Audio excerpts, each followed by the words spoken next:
OK, alors bonjour tout le monde. Bienvenue à cette webconférence où on va vous présenter les différents programmes d'études qu'on a au département de physique, de génie physique et d'optique à l'Université Laval.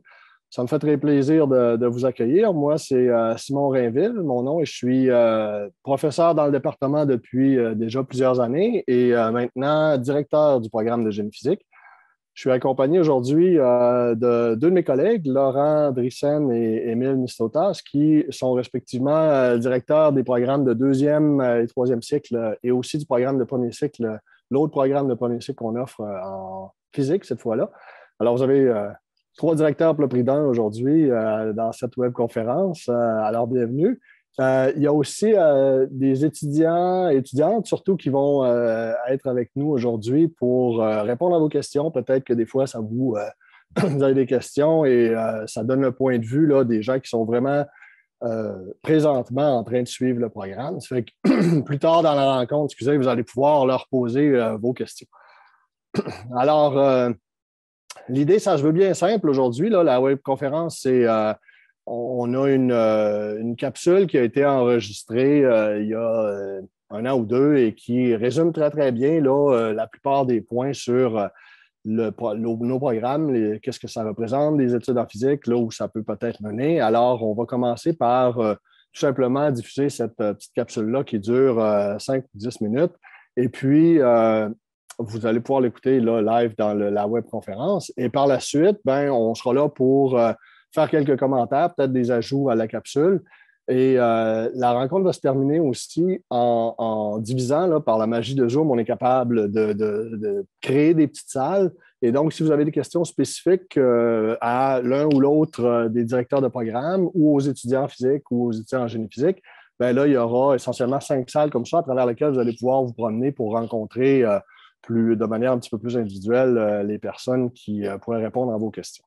Mais avant ça, avant d'ouvrir les salles, il y aura aussi vous aurez l'occasion de poser des questions d'ordre général, là, puis qu'on puisse discuter tout ensemble des choses. Alors, regardez, portez attention à ce qu'on dit dans la capsule et puis notez vos questions pour nous les poser en direct ensuite, une fois que ça sera terminé. Alors, est-ce que ça vous convient comme programme? Est-ce que vous aviez des attentes, d'autres choses que vous aimeriez qu'on fasse dans la rencontre d'aujourd'hui, non? C'est bon?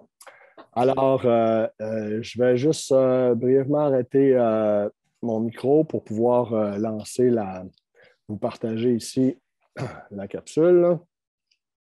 Alors, à tout de suite.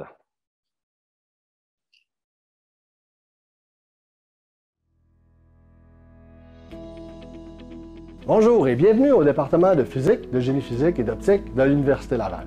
Si vous aimez les sciences, vous aimez poser des questions sur le monde qui vous entoure et trouver des solutions, la physique est pour vous.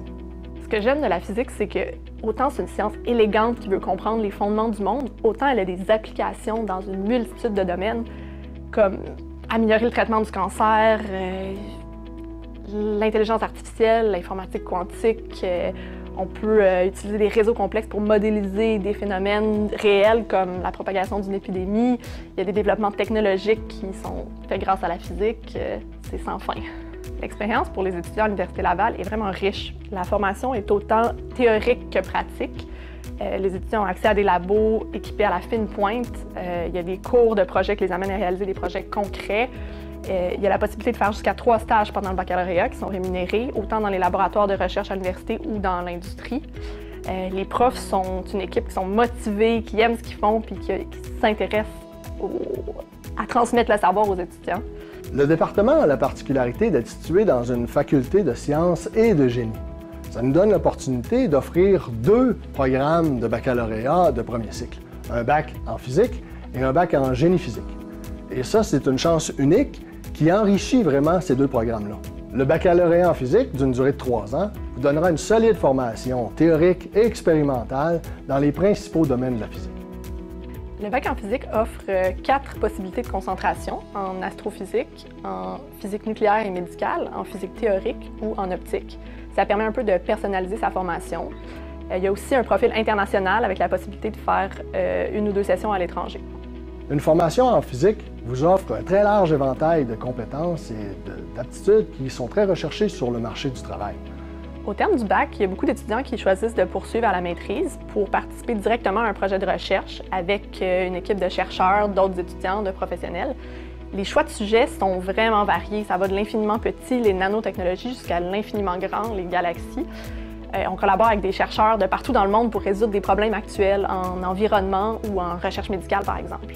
De son côté, le baccalauréat en génie physique offre une formation multidisciplinaire qui permet d'approfondir les connaissances de base en physique et les outils mathématiques et numériques, mais aussi vous permettre de toucher au génie mécanique, au génie électrique, au génie géologique, à toutes sortes d'autres domaines, et donc vous offre une formation très polyvalente. Lors de votre formation en génie physique, vous aurez à choisir entre l'une de nos 7 concentrations, soit aéronautique et aérospatiale, électricité et électronique de puissance, signaux et communications, matériaux, environnement, génie médical et biophotonique ou photonique. De son côté, la formation en génie physique donne accès à l'Ordre des ingénieurs du Québec, mais aussi ouvre la porte à des études supérieures dans le domaine de la physique ou plein d'autres domaines connexes.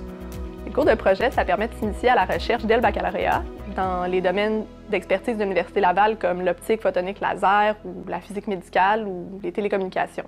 Donc, à la fin de mes 2 années de sciences de la nature au cégep, j'avoue que mon choix de carrière était loin d'être bien défini. Je savais que je voulais continuer à étudier à l'université, probablement dans un domaine scientifique, mais je ne savais pas davantage. Donc, en feuilletant les différents programmes de la faculté de sciences et génie, j'ai découvert que le problème était en fait que je m'intéressais à trop d'éléments de chacun de ces programmes-là. Et c'est là que je suis tombée sur le génie physique. Et ce que j'aimais de génie physique, c'était que le cursus prévoyait des cours issus de différents domaines, dont le génie mécanique, le génie électrique, l'informatique. Ce que j'ai préféré durant mon parcours universitaire, c'est vraiment tout ce qui reliait le domaine de la physique au domaine médical. Par exemple, dans certains cours, j'ai eu la chance d'apprendre davantage sur le fonctionnement des appareils de diagnostic médical, par exemple l'imagerie par résonance magnétique, la radiographie, les ultrasons, etc. Ou bien, dans d'autres cours, j'ai eu aussi à utiliser des appareils de microscopie pour apprendre comment diagnostiquer certains types de maladies, comme le cancer.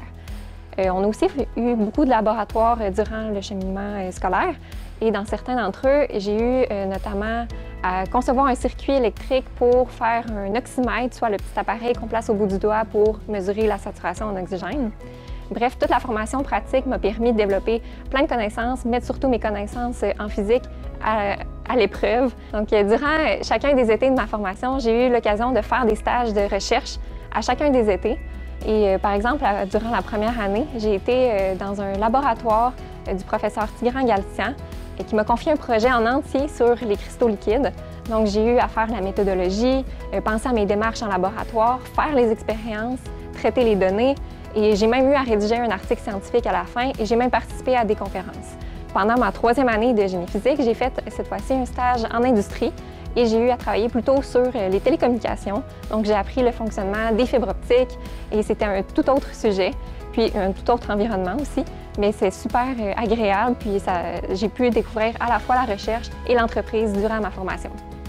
Au-delà des cours et tous les apprentissages que j'ai pu faire, ce que j'ai préféré dans le programme de génie physique, c'est vraiment l'esprit de collaboration puis l'esprit d'équipe qui règne auprès des étudiants.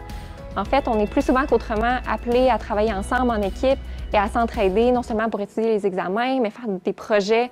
Et ça ouvre aussi la possibilité de participer à des projets étudiants et à s'impliquer dans différentes organisations. Par exemple, on a le groupe aérospatial de l'Université Laval, qui est un défi qui consiste à construire une fusée et la faire aller le plus haut possible. Et sinon, on a un autre projet étudiant qui sont les Jeux photoniques. Et ça, c'est faire une journée pour introduire les jeunes du secondaire à l'optique et photonique avec plusieurs défis qu'ils ont à relever au cours d'une journée. En participant à divers projets étudiants, ça nous permet de développer toutes sortes de compétences comme le sens de la communication, le sens de l'équipe, de l'entraide. Et ça, c'est vraiment des compétences qui sont valorisées auprès des employeurs. Personnellement, moi, à la fin de mon bac, j'ai décidé d'entreprendre une maîtrise de recherche en physique ici à l'Université Laval. On a la chance d'avoir un super grand centre d'optique de renommée mondiale, donc j'ai décidé de me spécialiser dans ce domaine-là. Donc j'ai rejoint le groupe du professeur Simon Thibault qui travaille en conception optique et il m'a confié un projet pour développer une nouvelle composante optique pour réduire la taille des microscopes et améliorer leur performance. Et ça peut être utilisé par exemple en télémédecine ou pour faire des composantes miniatures. et je suis très contente de pouvoir contribuer à ce domaine-là qui est en vogue et qui évolue rapidement. Moi, ce qui me passionne dans la physique, c'est qu'on explore le monde. On se pose des questions et on essaye juste de comprendre qu'est-ce qui se passe. À chaque jour, je me sens comme simplement un enfant qui s'amuse dans un parc. Sauf que mes pelles puis mes seaux, c'est des outils de haute technologie, des lasers, des microscopes, des superordinateurs.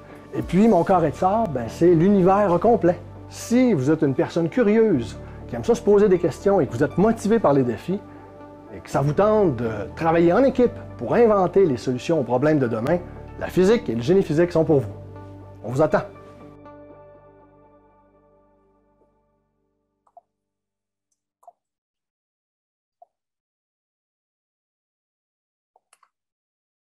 OK. Alors, bonjour tout le monde, c'est bon? Vous m'entendez bien?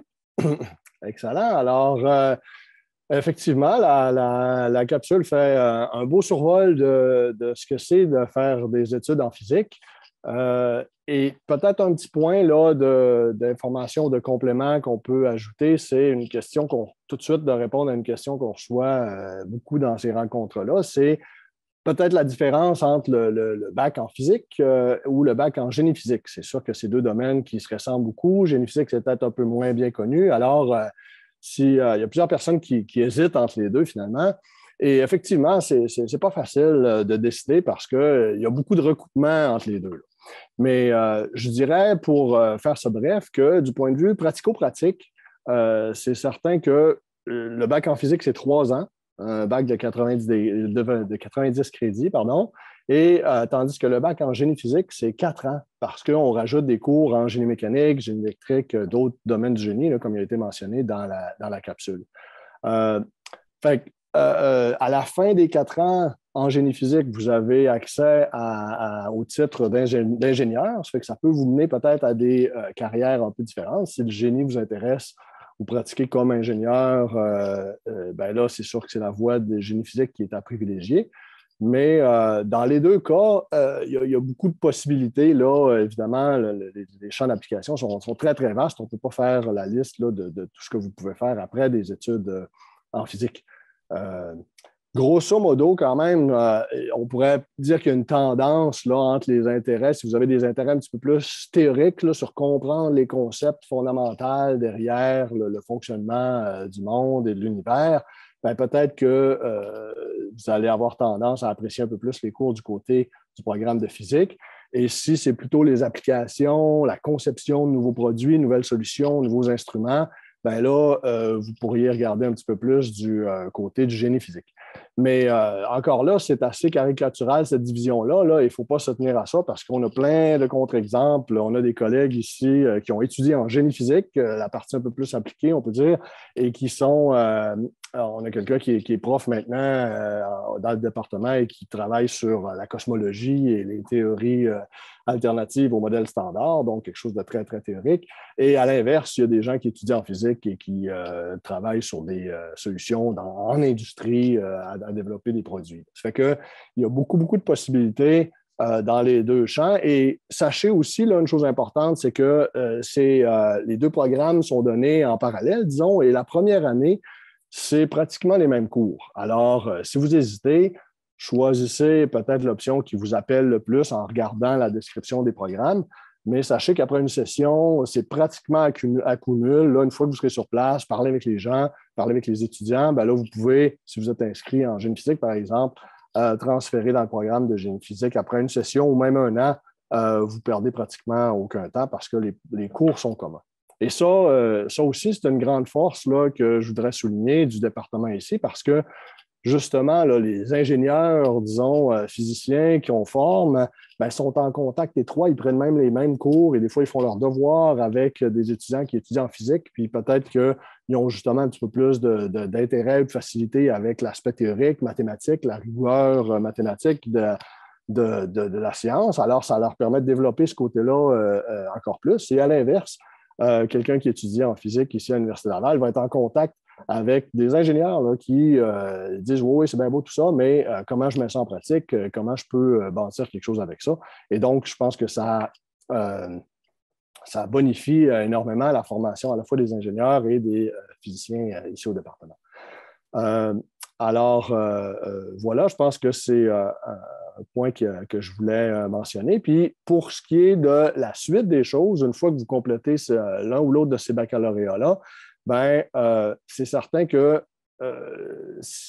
on le dit dans le vidéo, si vous voulez aller directement sur le marché du travail, si vous êtes intéressé à aller le plus rapidement possible travailler en industrie ou être sur le marché du travail, bien, à ce moment-là, peut-être que le génie physique est un petit peu plus à privilégier parce que vous avez automatiquement, après 4 ans, le titre d'ingénieur ou ingénieur en physique. Alors, vous pouvez être engagé comme tel dans une compagnie de haute technologie qui fait c'est beaucoup des compagnies qui font de la recherche et développement, qui vont engager des gens comme ça qui ont une formation très polyvalente, mais aussi très rigoureuse, qui sont capables de développer, d'innover, trouver des nouvelles solutions là, aux problèmes complexes qu'on rencontre aujourd'hui là, dans le monde de l'industrie. Mais à la fois en physique, tandis qu'en physique, là, pour continuer le parallèle, ben, c'est sûr qu'après un baccalauréat en physique, habituellement, il faut compléter un peu cette formation-là pour aller sur le marché du travail, soit par des études de maîtrise en physique ou en physique médicale ou dans d'autres domaines, des études de deuxième cycle. Ou encore, des fois, ça peut être un certificat en enseignement qui donne accès à aller enseigner au cégep. Il y a plein de nos finissants qui choisissent cette voie-là aussi, là, plus de l'enseignement.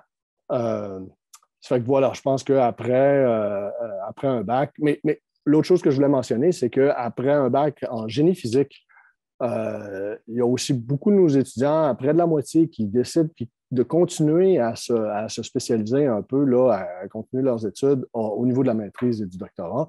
Et ça, c'est un peu particulier. Parmi tous les programmes de génie, du moins ici de la faculté, c'est certainement en génie physique que les étudiants poursuivent le plus au niveau de la maîtrise et du doctorat. Pas nécessairement parce que ils ont besoin, comme je disais, ils peuvent aller sur le marché du travail et Dieu sait comment présentement ils sont en demande sur le marché du travail, mais pour justement compléter leur formation, se spécialiser un peu plus. Là, parce que le bac en génie physique, c'est très, très large, ça vous donne une formation très polyvalente, mais justement, il y en a qui, si vous vous intéressez à faire, je ne sais pas moi, quelqu'un qui ferait un bac en génie physique avec la concentration aéronautique et aérospatiale, puis qui veut aller travailler pour Bombardier ou une compagnie qui fabrique des avions, bien, ça serait certainement un plus d'aller continuer à faire une maîtrise, par exemple, pour faire un peu plus de génie mécanique.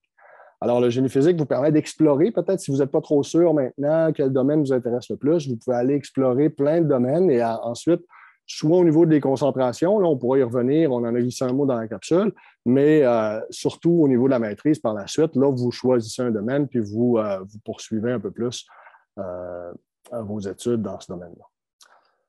Alors, écoutez, je m'arrête ici. Peut-être, je ne sais pas si Émile voulait rajouter des informations, un complément sur ce que je viens de dire, ou Laurent. Très peu, je veux dire, c'est très bien décrit le système chez nous. Je voulais juste ajouter que j'ai encore beaucoup de contacts avec les gens qui sont des anciens étudiants, qui sont maintenant des PDG des compagnies, des fondateurs de compagnies. Et je parle souvent avec eux, qu'est-ce qui manque à la formation. Puis ce que je retiens de ce qu'ils me disent, c'est qu'on engage une personne, on n'engage pas un diplôme. Donc, vous êtes l'agent actif dans votre formation, vous choisissez ce que vous voulez apprendre. Il y a des gens qui sont déjà clairs, qui ont l'esprit clair sur ce qu'ils veulent faire exactement et ils ne dévient jamais de là. Ces gens-là, je les invite à juste prendre un hors d'œuvre à gauche, à droite pour voir. Il y a peut-être d'autres choses intéressantes aussi. Il y a des gens qui ne savent pas du tout, comme l'étudiante dans la vidéo, qui au début, en sortant du cégep, n'avait aucune idée dans quelle science elle voulait embarquer. Pour ces gens-là, nos 2 programmes offrent une base incontournable, surtout en première année, des choses qu'il faut absolument connaître. Mais pour le reste, vous avez des cours de règles 3 et 4 où vous choisissez les cours pour compléter votre formation. Donc, il n'y a rien de rigide chez nous. On peut passer d'un programme à l'autre puis revenir au premier programme. C'est déjà arrivé, j'ai vu ça. Les gens ont commencé en génie physique, sont venus en physique, sont retournés en génie physique. Les gens sont arrivés de génie mécanique vers physique, etc. Donc, c'est une formation qui est très flexible. Et sachant que la science change beaucoup, la technologie change rapidement, il faut quand même développer un esprit flexible. Il faut être capable de prendre de nouvelles choses assez rapidement. Donc, et je pense que Simon a bien mentionné, pour faire une maîtrise, un doctorat, si ça vous tente, des fois c'est important, des fois c'est pas nécessaire, mais si vous sentez le besoin de faire une maîtrise au doctorat en physique, l'un ou l'autre chemin vous mène à ces diplômes-là, à cette formation-là. C'est indifférent. Autrement dit, il y a des gens qui sont en astronomie, qui font les simulations de la formation de galaxies. Dans ce cas-là, peut-être une formation en physique serait plus appropriée. Il y en a d'autres qui travaillent sur les instruments astronomiques, comme notre cher collègue Laurent. Dans ce cas-là, génie physique pourrait être un atout parce que vous touchez au détecteur, au circuit, à la question de données, etc. Donc, c'est très flexible. C'est à vous de choisir. Moi, je dirais que la première année, ça ne change pas grand-chose. Après un an, vous allez sentir que vous avez une affinité plus grande pour une panoplie de cours que pour l'autre, et vous pouvez commencer à choisir comme les hors d'œuvre dans un party. Fait que c'est à vous le party, puis vous êtes le maître d'œuvre de votre formation. Et à part la bonne base qui est nécessaire, qu'on appelle les cours de règle 1, là, qu'il faut connaître autant pour quelqu'un en génie physique qu'en physique, le reste, c'est un cheminement que vous décidez vous-même sur la base de ce que vous voulez faire plus tard. Vous voulez travailler tout de suite après. Dans ce cas-là, ce serait plutôt génie physique. Ou si vous voulez continuer en enseignement au cégep, par exemple, ce serait plutôt peut-être la physique, mais il n'y a rien qui est exclu. Vous pouvez passer d'un système à l'autre et ce qui compte, c'est ce que vous apprenez. C'est tout. Merci, Émile, pour ces précisions. Laurent, avais-tu quelque chose à ajouter? Non? Non, en fait, je préférais entendre les étudiants. Oui, bien c'est ça. Je suis d'accord. Partons de vos questions. C'est intéressant que ce que j'ai raconté sur la maîtrise et le doctorat. Oui, effectivement. Alors, est-ce qu'il y en a qui, suite à ce que vous avez entendu jusqu'à maintenant, ou que vous arriviez déjà avec des interrogations par rapport à nos programmes? Allez-y, posez vos questions. Pas vraiment? Ou en tout cas, peut-être que vous préféreriez la poser directement, soit juste à des étudiants. Il y en a deux autres, Corinne et Laurie, là, qui viennent de joindre à nous. Il y avait un cours un peu plus tôt, alors merci, bienvenue. Donc, Corinne et Laurie, je vous les présente, j'en profite, sont deux étudiantes du programme du bac en physique. Et Sarah et Sandrine seront là pour répondre à vos questions sur le bac en génie physique, le point de vue, disons, d'une étudiante dans le bac en génie physique. Toujours pas de questions? Peut-être un point, là, vous avez vu où je me trouve là, présentement, ce n'est pas un faux fond de Zoom. Là. Je suis réellement dans un laboratoire, juste pour dire que dans les deux programmes, physique et génie physique, il y a une forte composante aussi de travail expérimental. À chaque année, vous avez au moins un cours où il faut prendre des mesures et puis interpréter ces mesures-là. Ça fait partie, là, une partie incontournable, je dirais, là, de faire d'une formation en physique et en sciences en général. Alors, pas d'inquiétude, vous allez avoir, si c'est ça qui vous intéresse, des laboratoires à faire. Et puis, si vous avez une tendance plutôt théorique d'intérêt, peut-être vous allez vous découvrir une passion pour la science expérimentale en venant faire des cours de laboratoire. Puis sinon, bien, ça vous donnera quand même une perspective importante à voir comment, sur le terrain, on prend des données, on les analyse pour plus tard, quand vous ferez des modèles et vous suggérerez, vous serez théoricienne ou théoricien pour suggérer aux expérimentateurs quelles mesures prendre pour tester vos modèles. Alors, on a ça, on a des cours dans le programme de génie physique, il y a des cours aussi, on appelle ça une séquence de cours de conception, où là, c'est plus des problèmes ouverts, là, plutôt que d'avoir des laboratoires où pendant une semaine ou deux, vous avez quelque chose d'assez précis à mesurer ou à vérifier un modèle. Bien, dans les cours de conception, on vous laisse un peu plus de marge de manœuvre, on vous dit, bien, construisez un détecteur. Présentement, je donne un cours où les étudiants travaillent sur un lecteur de code barre. Alors, vous savez, le petit système avec un laser à l'épicerie qui détecte les codes et identifie les produits et votre boîte de mini-wheats, nos étudiants, on leur dit ça en début de session, bâtissez un lecteur de code barre et puis on est là pour les aider, les soutenir. Il faut qu'ils fassent une simulation de leur système pour prouver qu'ils comprennent bien aussi la physique et les principes de base derrière ça. Mais un projet plus ouvert comme ça, vous voyez, il y a plein de solutions possibles, il y a plein de voies disponibles, plein de technologies qu'on peut utiliser et chaque équipe, c'est ça qui est intéressant, peut trouver ses propres solutions. Et quelque chose d'intéressant aussi, c'est que justement, ce cours-là est donné en collaboration. C'est des équipes mixtes là, avec le programme de génie électrique et de génie informatique et logiciel. Donc, c'est des équipes mélangées de génie physique, génie électrique et génie informatique qui ont à développer une solution comme ça sur le courant d'une session. Ça fait qu'à chaque année, il y a un programme, un cours plutôt comme ça, plus de genre de cours de conception, ce qui culmine ultimement là, en un cours, projet de fin d'études qu'on appelle, qui là prend tout ce que vous avez développé dans cette méthodologie-là là, de la conception et applique ça vraiment à un problème qui nous est soumis souvent par des industries. Là. Les gens vont aller en industrie travailler, résoudre un problème, que ce soit sur une chaîne de montage ou à l'Agence canadienne aérospatiale ou à toutes sortes dans le vrai monde, là, on peut dire, sortir du monde académique pour mettre en pratique tout ce qu'ils ont appris lors de leur programme. Ça, c'est un bon point, Simon. Moi, je m'occupe des deux cours de projet et en physique et en génie physique. En génie physique, vous avez le projet de fin d'études. C'est un cours de niveau. Vraiment, vous êtes ingénieur. Vous faites ça en dernière année, puis c'est très impressionnant ce que les gens font, que ce soit en cybersécurité, en hydrogéologie, avec des avions qui survolent la base d'altitude. Et avec le radar, ils peuvent déterminer le flux des rivières souterraines. Il y a une étudiante qui a révolutionné la chaîne d'assemblage d'une usine à cigarettes à Québec. Et elle était disputée par un contremaître qui dit Madame, ça fait 35 ans qu'on le fait comme ça, puis on ne va pas changer maintenant. Puis elle a fait changer, puis elle a augmenté l'efficacité de l'usine. Il y a des compagnies dans le parc technologique, il y a des multinationales, il y a Pratt & Whitney à Montréal. Donc, ce que j'aime dans ces cours-là, parce que je regarde ce que les gens ont fait durant les 12 semaines du projet, et ça me coupe le souffle des fois, la qualité et la quantité du travail qu'ils sont capables de réaliser. Ce sont des étudiants de génie physique en dernière année. En physique, vous avez un projet semblable.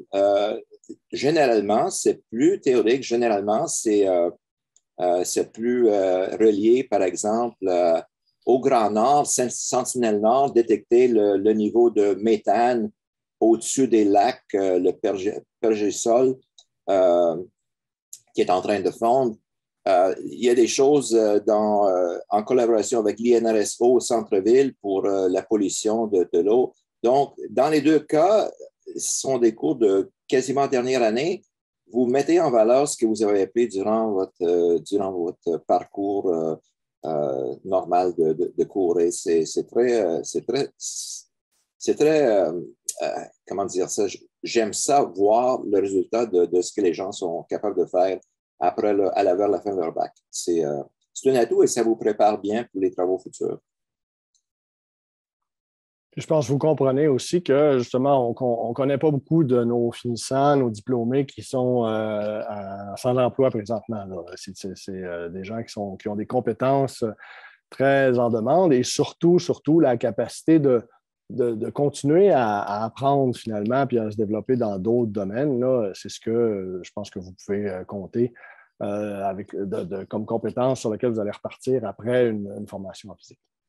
Alors, c'est ça, je pense que ça vous donne une bonne idée là, que ça donne c'est un tremplin extraordinaire, on pourrait dire, vers toutes sortes de choses, que ce soit de l'astrophysique à travailler sur Wall Street, en finance, dans toutes sortes de domaines très, très variés. Ça fait qu'on ne peut pas faire l'éventail des professions où ça mène, mais voilà, c'est une belle façon d'explorer le monde et de se lancer puis de trouver vos passions.